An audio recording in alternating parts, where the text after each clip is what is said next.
La jornada de este martes, Sergio Pérez, presidente de la Confederación Nacional de Trabajadores y Transporte de Cargas, insistió en que espera mayores respuestas del gobierno y no descartaron un paro por la situación en la Araucanía, pese a que el ministro del Interior, Víctor Pérez, señaló que no aceptarán ultimátum. En el medio de esto, las redes sociales volvieron a poner en debate la reposición de los trenes como columna vertebral, oye, que hoy día ando medio trabado, con conectividad de personas y el transporte de carga a nivel país. Estamos con el doctor en transporte y académico de la Escuela de Ingeniería Industrial de la Universidad Católica de Valparaíso, Franco Basso. Franco, ¿cómo estás? Bienvenido. Hola, ¿qué tal? Buenas tardes. Buenas tardes. ¿Qué tal, Lucía? ¿Qué tal, Marcelo? Bien, Franco. ¿Estás en Valparaíso en estos momentos? No, en Santiago. Oh, le tocó acá. Qué mala suerte. Oiga, profesor Basso, bueno, a ver, hablemos de cada vez que hay algún problema con los camioneros, con los tacos, qué sé yo, siempre vuelve a ponerse el tema del tren en medio de la discusión, por lo menos en la ciudadanía. ¿Qué pasa con las autoridades o qué pasa con el tren en Chile? ¿Es demasiado caro implementarlo? Sí, hay que separar dos tipos de trenes, el tren de carga del tren de pasajeros. Yo recuerdo muy bien, hace algunos años, el candidato Alberto Mayol, ¿se acuerdan ustedes? Propuso un tren de alta velocidad que uniera Arica con Puerto Montt. Ese tipo de medidas, por ejemplo, es absolutamente inviable en el caso de Chile, esencialmente porque construir 1 kilómetro de tren rápido, dependiendo de la geografía, si hay problemas, por ejemplo, con respecto a montañas o con respecto a sismos, que ambas situaciones las tenemos, pero en el mejor de los casos puede costar $25 millones por kilómetro. Para poder unir los 2.000 kilómetros que hay entre Arica y Puerto Montt se necesitaría, por lo tanto, cerca de $25.000 millones, lo cual evidentemente se sale de cualquier presupuesto que uno pueda pensar. Piensen que lo que va a entregar la AFP con este 10%, que son cuantiosos recursos, podrían llegar hasta $18.000 millones. Quiere decir que nos gastaríamos más de todo el 10%, ni siquiera para construir todo este tren rápido. Por lo tanto, efectivamente, cuando uno piensa en lo que decía Lucía, yo la estaba escuchando, unir de Arica a Puerto Montt a través de un tren rápido, eso la verdad es que es absolutamente inviable. Sí es posible avanzar y en eso yo valoro lo que se ha estado haciendo esencialmente hasta antes que comenzara el estallido social y la pandemia, ciertos proyectos particulares de tren de alto estándar. Por ejemplo, el caso entre Santiago y Valparaíso. Cada vez más hay gente que vive en Valparaíso o trabaja en Santiago o viceversa, y evidentemente hay un flujo que ha ido haciendo cada vez más que sea posible tener un tren entre esas dos zonas. Algo parecido ocurre hacia el sur. Por lo menos hasta el sector de Concepción, ya claramente hay más estudios que muestran la viabilidad de poder avanzar en un tren de pasajeros. En el caso del norte la situación es mucho más compleja, sí, porque quienes hayan viajado en automóvil o en bus al norte se darán cuenta que, por ejemplo, una vez pasado Los Vilos y después pasado La Serena, la cantidad de densidad que hay es muy baja. Y justamente uno de los problemas que tiene Chile, que mucha gente dice, oye, Chile es un país muy largo, ¿por qué está cantado para un tren? La verdad es que uno de los problemas que tiene Chile para el tren de uso masivo tiene que ver con lo concentrada que es la geografía. Esencialmente el 40% de las personas vive en la región metropolitana, y si a eso le sumamos el gran Valparaíso, tenemos que la potencialidad de demanda para viajes es muy baja, y hacia el norte lo hace muy, muy complejo. Yo creo que hay espacio hacia el sur, pero claramente hay que avanzar a pasos mucho más rápido que lo que hemos tenido hasta ahora. Estaba pensando en la gente del norte que está muy desilusionada de su comentario, que quiere tren. Franco, porque yo me imagino que también considerar que algo es inviable porque es muy caro depende del beneficio que genera. O sea, el presupuesto del Estado es distinto al presupuesto de las concesionarias que probablemente quieren instalarse en lugares donde puedan tener retribución rápida, inmediata, de alto alcance, de alto flujo. Entonces, Entonces uno tendría que pensar a lo más en proyectos mixtos, pero probablemente sí la ciudadanía considera que es importante, pero de repente es o significativo por alguna razón, pero es muy caro hacerlo, quizás el Estado ahí pudiera priorizar algo. Entonces, ¿cuáles son los costos-beneficios que se consideran de instalar un tren que hace que siga siendo poco beneficioso hacerlo? Lo central, por lo menos hacia el norte, como te decía yo, tiene que ver con la demanda, es decir, con cuántas personas utilizarían este tipo de modo de transporte. Yo estoy de acuerdo y por eso creo que se puede estudiar un tren de alta velocidad a la región de Valparaíso, a la región del Biobío, y quizás a medida que vayan creciendo las poblaciones y la demanda se puede estudiar hacia el norte, pero hay que tener claridad que el Estado tiene una serie de proyectos, todos de ellos de mucha relevancia social, y por lo tanto existe algo que se llama la evaluación social de proyectos, que es una área de la ingeniería que justamente lo que hace es tratar de priorizar dentro de la amplia gama de proyectos de infraestructura, de transporte, que se requiere, priorizar aquellos que tengan una mayor rentabilidad social, no necesariamente privada. Y ahí uno puede compartir ciertas críticas que han hecho otros políticos y otros expertos, en los cuales efectivamente esa evaluación social todavía es muy limitada, por cuanto no siempre considera atributos que la gente valora. Por ejemplo, claro. En general la evaluación social de proyectos de transporte está muy focalizada en el automóvil y lo que hace es medir esencialmente reducción de tiempos de viaje. Entonces, por ejemplo, cuando uno quiere evaluar ampliar una vereda, por ejemplo, o colocar una ciclovía, la verdad es que la ampliación de la vereda no te va a llevar a menores tiempos de viaje, pero sí te va a llevar a que una mayor cantidad de personas quizás pueda caminar en vez de andar en automóvil, o las personas que caminen lo puedan hacer a través de un mejor estándar. Por lo tanto, yo estoy de acuerdo en que hay que mejorar ciertas variables de las evaluaciones sociales, pero lo que no se puede hacer, y ahí en realidad Chile ha sido bastante cuidadoso en estudiar los proyectos de manera muy seria, es en gastarse dineros que pueden comprometer profundamente al Estado de Chile con tal de caer bien en situaciones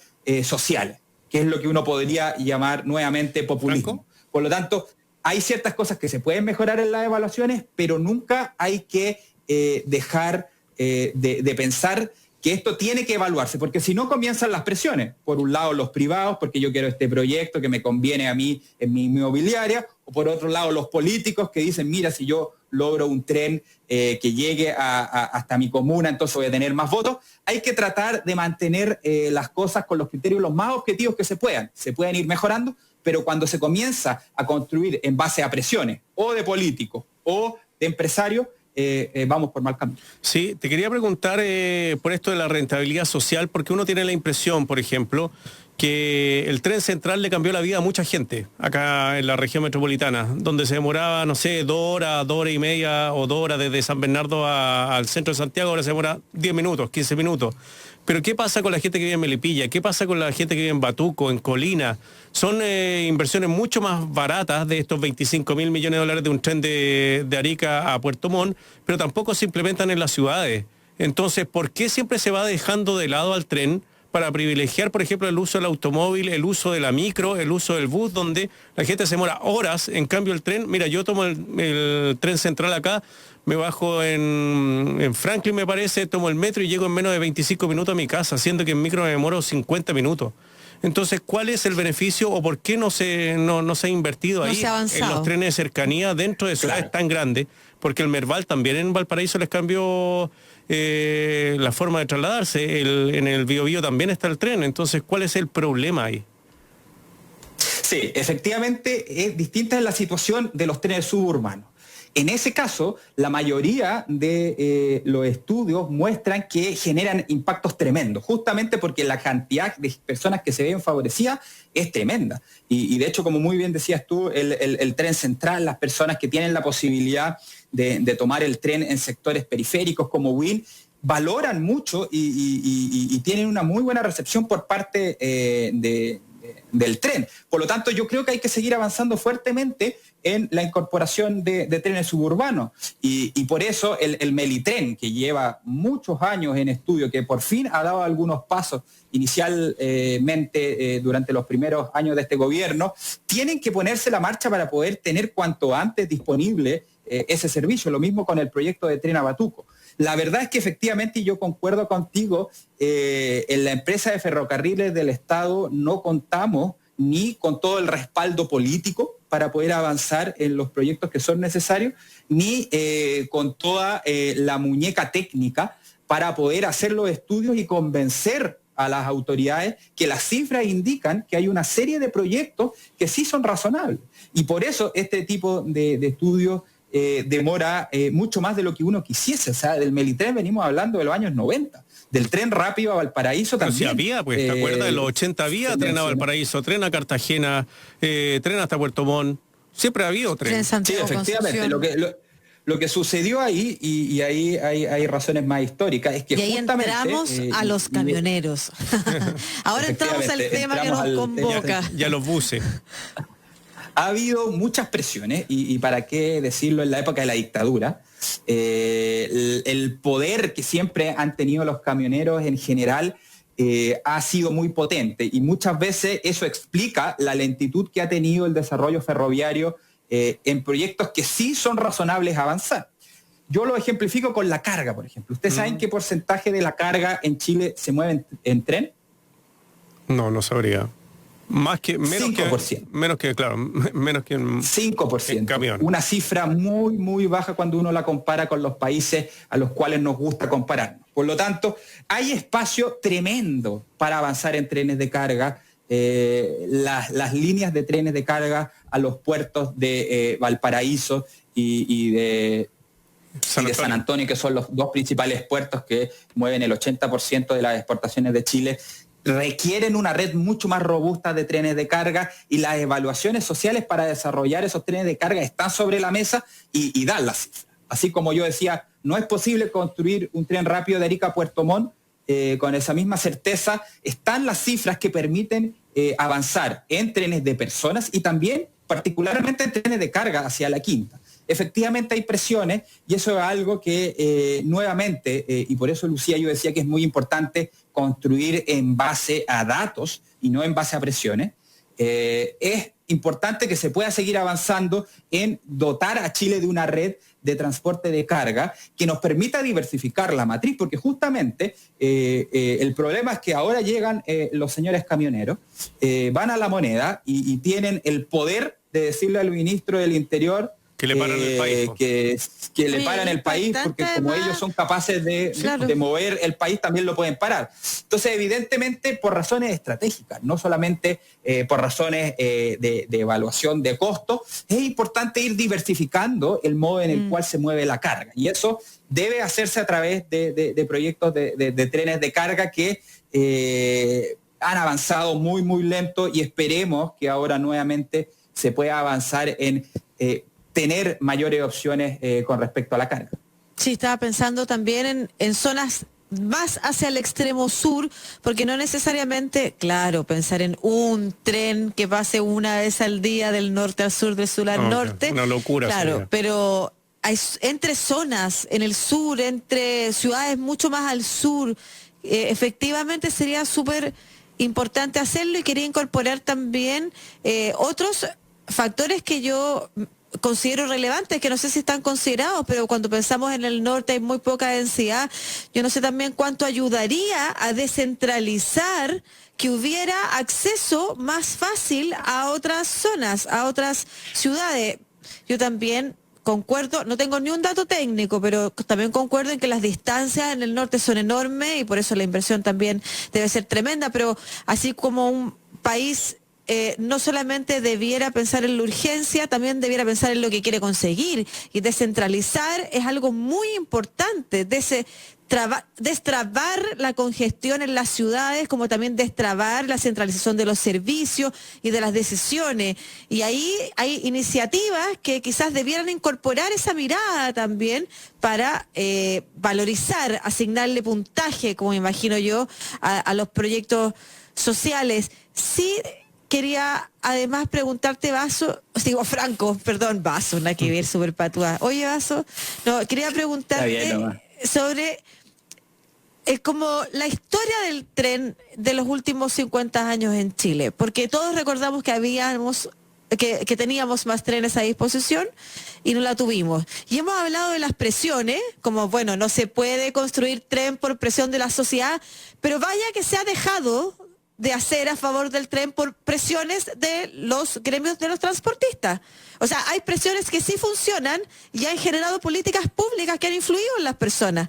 Entonces, quiero que tú nos cuentes qué pasó con el tren, qué pasó con no solo que no se hayan implementado políticas en esa línea tan necesarias desde el punto de vista estratégico, sino que además haya perdido el desarrollo del tren que teníamos ya, en el que sí nos movilizábamos. Yo creo que hay un mix de cosas. Claramente los trenes que teníamos antes tenían virtudes y defectos. En términos de cantidad de personas, había veces que habían ciertos tramos que efectivamente eran muy costosos para el Estado. Y eso hacía que justamente tener la opción de estar siempre inyectándole dinero generaba complicaciones. Pero sin lugar a dudas, hubo presiones, particularmente en la época de la dictadura, por limitar y coartar el desarrollo del tren. Y una vez que se volvió a la democracia a partir de los años 90, esas presiones no solamente continuaron, se exacerbaron, y además hubo muchos problemas en términos de administración. O sea, aquí no se trata solamente de un problema de presiones, también hay un tema de administración, particularmente en los primeros años de los gobiernos de la Concertación, donde la empresa de ferrocarriles muchas veces fue vista como un botín político. Y la cantidad de dinero que se invirtió para potenciar, lo decía Ricardo Lagos, para tener trenes que recobraran a Chile como una columna vertebral, fue bastante duro. Y la industria en general, cuando hace intentos de avanzar en proyectos clave, y estos proyectos claves por distintas opciones fracasan, ¿sí? Entonces muchas veces se genera este resquemor de saber si es que realmente eso ocurrió por una mala gestión o porque realmente el proyecto no era viable. Entonces, lo que ha explicado el declive del tren son varias razones, desde razones tecnológicas, que hacen, por ejemplo, que un viaje en un tren estándar de los que teníamos antes, que iba a la costa, era mucho más lento que un viaje en bus. Sí, pues. Y además podía llegar a ser más caro. Por lo tanto, mucha gente se fue bajando de los trenes para ir a los buses. Por otra parte, tenemos presiones, particularmente de distintos gremios interesados, particularmente en bajar la cantidad de trenes de carga, y tenemos ineficiencia del Estado, particularmente en EFE, que no logró hacerse cargo de revitalizar al tren como un motor no solamente de transporte, sino también de crecimiento. Franco Vaso, doctor en transporte y académico de la Escuela de Ingeniería Industrial de la Universidad Católica de Valparaíso, conversando con nosotros acá en Estación Central de Radio USACH. Franco, muchas gracias, que te vaya muy bien. Chao. Muchas gracias por la conversación y que estés muy bien. Encantado. No, gracias a ti. Sería bonito volver a conversar sobre estos temas. Italia es así, pero Italia está mucho más densa, pero también es larga, es como una bota, como nosotros que somos como una chueca, somos más delgaditos, pero es más densa. Bueno, y Europa en general está súper conectado por tren, y por mucho que haya vuelos rápidos y cortos a un montón de partes, los trenes que son caros, incluso no son más baratos que los aviones, siempre están llenos y son habituales y son puntuales. Y claro, yo no sé cuánto ayudan a descentralizar efectivamente, yo lo consideraría como un punto relevante. Y lo otro que hemos tocado es hasta cuándo los camioneros, de verdad, hasta cuándo los camioneros surgiendo justo en hitos políticos, en realidad súper poco preocupados del país, solo en hitos políticos específicos. Son de verdad un gremio al que yo espero que alguien y sobre todo le ponga utilizar coto. siempre la amenaza en vez de bueno, yo entiendo el tema de que les quemen los camiones y que sufran agresiones, y ese es un tema que el Estado les tiene que garantizar como a cualquier chileno que no pase por eso, pero siempre poniendo el ultimátum me parece que no son formas de negociar. Porque Y además, aparte, y lo otro, y Europa lleva años ya construyendo y manteniendo sus vías férreas, o sea, nosotros olvidamos las vías férreas durante 30 años y esa cuestión vale plata y claramente no la vamos a recuperar.